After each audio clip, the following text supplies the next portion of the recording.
Well, you know what a regular diva is, right? Usually referred to a big star, opera singer. Counterculture diva is of the same high esteem in her own mind, mostly. The counterculture is everything that's not that. It was the gay, fringe, theatrical world of San Francisco, mostly in the 70s. Basically, I was, a young, single, unwed mother. I was disowned from my family of origin, my strict Catholic, Italian immigrant family. Particularly around that time, Venice Beach was quite the counterculture. Normal people would never come down here. They were afraid of the crime and the drugs. The Riviera for the welfare elite. And by that I meant all these people that were on SSI from San Francisco were mostly also in the theater. A lot of them were drag queens.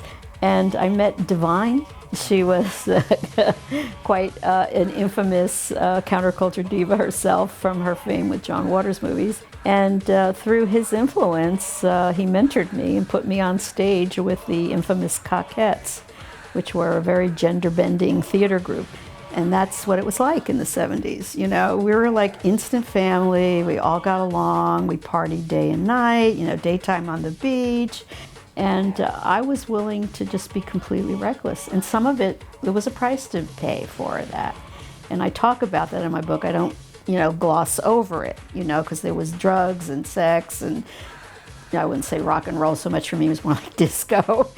And there was a lot of behaviors that were risky and dangerous. And as we all know, many of the counterculture, especially the gay world, paid the price for that. But I was one of the lucky ones that somehow got saved and was able to survive it and then talk about it.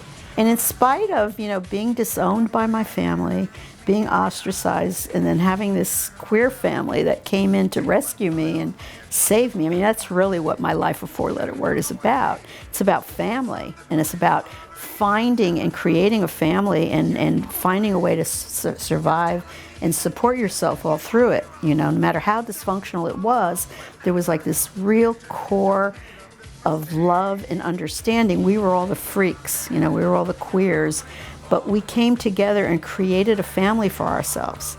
And in that, we found love, we found safety, we found protection.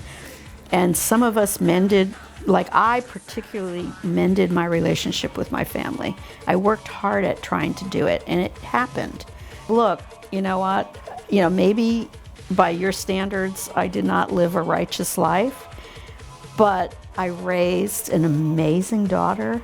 Her life has been filled with nothing but love. Her birth saved me, because I knew that I could not continue some of the more reckless behaviors.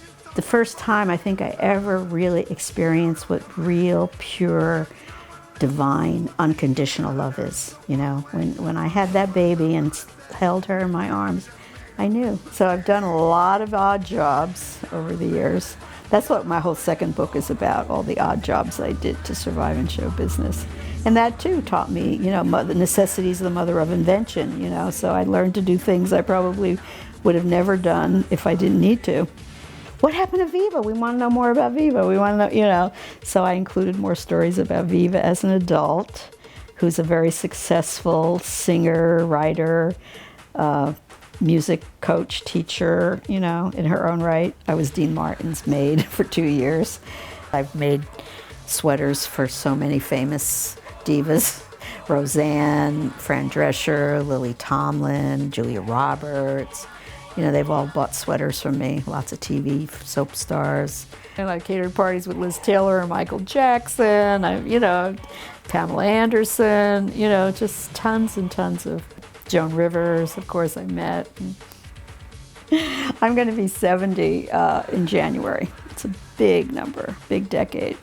In my head, I'm still, a teenager trapped in a postmenopausal body. Last year, I worked with Alex Skarsgård on True Blood. That was like one of the highlights of my year.